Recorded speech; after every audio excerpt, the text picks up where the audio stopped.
இன்றைய வேத வசனம் நீதிமொழிகள் 10ஆம் அதிகாரம் 12ஆம் வசனம்.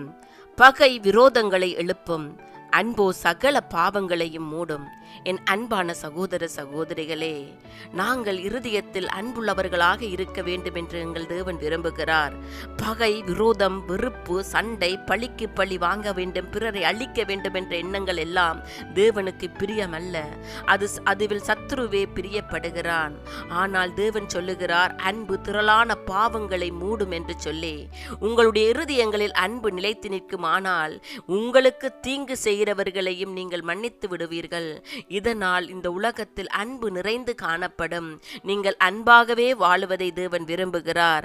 ஆண்டவர் சொல்லுறார், பகை விரோதங்களை எழுப்பும், அன்போ சகல பாவங்களையும் மூடும் என்று. முடிந்தவரை அன்புடையவர்களாக வாழ்ந்து அன்பு நிறைந்த சமுதாயத்தை உருவாக்குவோம். ஆண்டவர் உங்கள் ஒவ்வொருவரையும் ஆசீர்வதிப்பார்.